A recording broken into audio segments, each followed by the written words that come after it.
Здравствуйте, друзья! С вами вновь Лариса Левинская. И сегодня я хотела бы коснуться такой темы, как Google таблицы. Возможно, кто-то слышал о них, но никогда не пользовался, кто-то начинал пользоваться.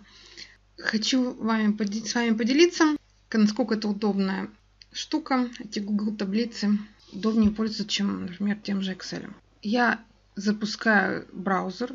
В данном случае у меня браузер Chrome. Скажу сразу, что для того, чтобы пользоваться Google таблицами, вам необходимо иметь почту на Gmail. У меня эта почта уже есть.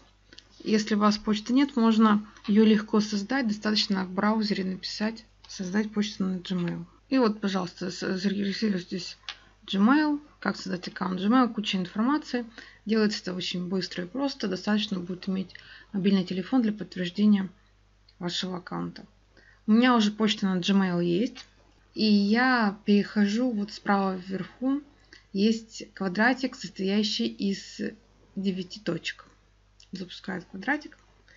Выбираем диск. Идет подзагрузка диска. Для того, чтобы создать новую таблицу на Google диске, выбираем слева вверху кнопочку «Создать». И в появившемся меню выбираем Google таблицы. Тем, кто хорошо знаком с Excel, проще всего будет разобраться с Google таблицами, потому что основные функции такие же, с некоторым исключением. Вот одно из некоторых исключений – это, видите, справа вверху есть кнопочка «Настройки доступа». В данном случае у меня сейчас настроен доступ так, что эта Google таблица доступна только мне. Если я хочу с кем-то поделиться ссылкой на эту Google таблицу, я захожу в «Настройки доступа». Во-первых, даю название своей таблицы. Таблицу к уроку выбираю «Сохранить». Для того, чтобы можно было поделиться, выбираем «Включить доступ по ссылке». Я могу скопировать ссылку. Это будет доступ для всех, у кого есть эта ссылка. Либо можно указать конкретных людей через тот же адрес электронной почты, вот здесь, где в меню есть карандаш. В данном случае у меня сейчас включен доступ по ссылке. Я скопировала ссылку и выбираю «Готово». В чем еще принципиальное отличие от всеми хорошо знакомого Excel?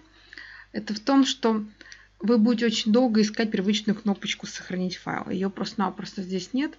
Google таблицы сохраняются автоматически каждые 3 минуты. Отчасти это даже удобно. Это в Excel часто забываешь сохранить, бывают перебои с электричеством, и все труды могут оказаться напрасными.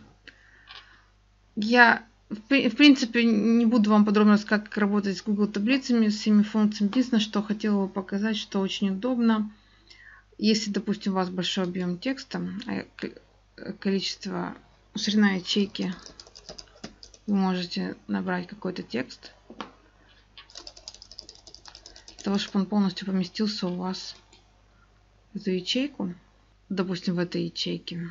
Становитесь на эту ячейку. И есть кнопочка вот здесь «Перенос текста». Выбираем, допустим, по центру значок. И таким образом, если я меняю ширину столбца, у меня идет расширение в высоту, и весь текст помещается. Это очень удобная штука. Также, если вы так же, как я, страдаете перфекционизмом, и вы хотите, чтобы ваша табличка выглядела очень презентабельно, вот мне сейчас, видите, идет выравнивание по вертикали, по нижнему краю. Вы можете выделить всю табличку. И здесь еще есть кнопочка выравнивания по вертикали. Можно выбрать тоже по центру значок. И нажимаете. И у вас получается, что текст выравнивается по вертикали. По сути, все то же самое, что в Excel можно отменить. Выбираете цвет шрифта, размер шрифта.